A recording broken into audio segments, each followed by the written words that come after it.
Fala galera, tudo bem com vocês? Aqui quem vos fala é o professor Gabriel Carelli. Estou passando por aqui para nós resolvermos mais uma questão do concurso da AFA, que ocorreu no ano de 2019, para ingresso no ano de 2020. Sem mais delongas, roda a vinheta aí.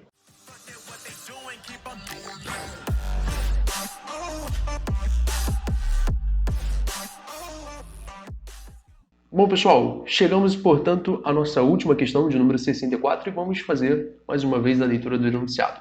Considere que a intensidade do campo magnético gerado por um ímã em forma de barra varia na razão inversa do quadrado da distância d entre o centro C deste ímã e o centro de uma espira condutora E, ligada a uma lâmpada L, conforme ilustrado na figura abaixo. A partir do instante t0 igual a 0 segundo, o ímã é movimentado para a direita e para a esquerda de tal maneira que o seu centro C passa a descrever um movimento harmônico simples, indicado abaixo pelo gráfico da posição x em função do tempo t. Durante o movimento desse ímã, verifica-se que a luminosidade da lâmpada L... Bom, pessoal, como vocês podem perceber, eu já trouxe aqui no cabeçalho desse slide qual vai ser o nosso processo de resolução, né? Através do quê? Bom, a gente vai resolver esse exercíciozinho através dos conhecimentos em prol da indução eletromagnética, só que a questão também traz alguns detalhes sobre o movimento harmônico simples. Então foi uma questão, né? Foi a última questão, perdão, da prova da AFA na versão A, é a última questão dessa nossa playlist, então assim, foi uma questão para fechar com chave de ouro, porque ela traz dois assuntos que costumam não ser muito bem aceitos, né, pelos alunos do ensino médio, de cursinhos, que é a indução e que também é o MHS, tá?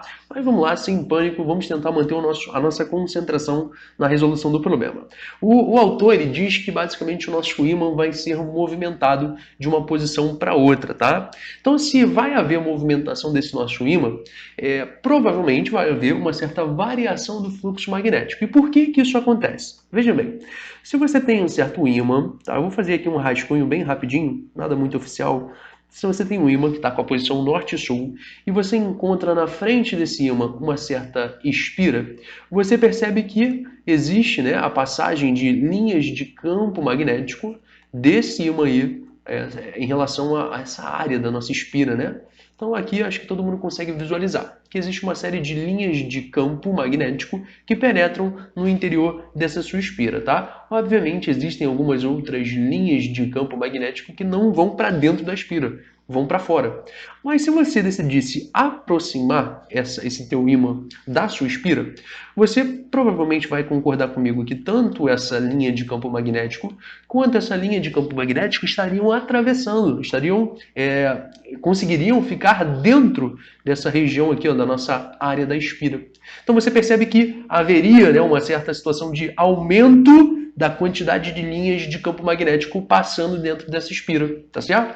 Como a área da espira é constante, a gente vai alegar que a variação do fluxo magnético na região da espira vai ser basicamente a variação da intensidade do campo multiplicado pela área dela, que permanece a mesma, tá certo? Beleza, professor, vamos partir para a próxima análise aí. Como há variação do fluxo magnético, você já deve ter aprendido através da lei de Faraday-Newman, que é uma lei que sucede à lei de Lenz, né? Que vai haver uma força eletromotriz induzida. O que é uma força eletromotriz, professor? É uma diferença de potencial, tá certo? Então, essa nossa variação de fluxo, né, poderia inclusive ser escrita dessa forma aí que vocês estão vendo. Pelo módulo da força eletromotriz multiplicado pela variação de tempo, pelo tempo, né, de duração desse fenômeno. A nossa espira, ela tem certa resistência.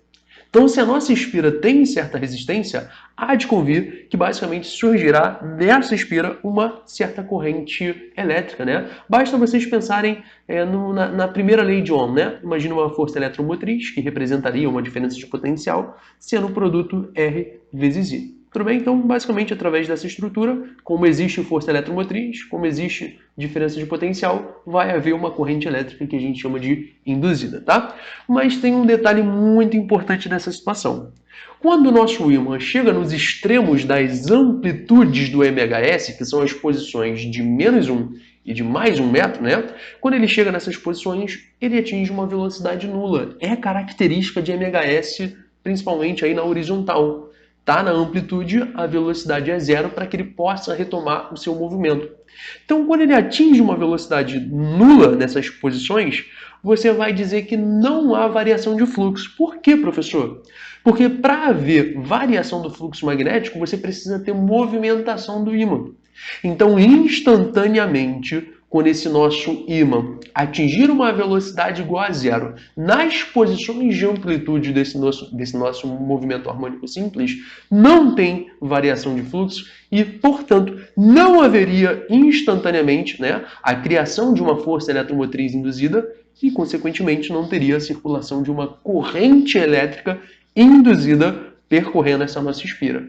Então, sem a passagem de corrente elétrica, essa lâmpada, né, ela seria instantaneamente apagada quando o ímã atingisse o repouso nas posições de -1 e de +1 metro, até que o movimento pudesse ser retomado. Então, quando você dá uma olhada rápida nas alternativas, a que mais combina com a nossa linha de raciocínio é a letra C. Pessoal, espero muito que vocês tenham curtido essa nossa resolução, tá certo? Ficamos por aqui. Até uma próxima playlist e um forte abraço. Valeu!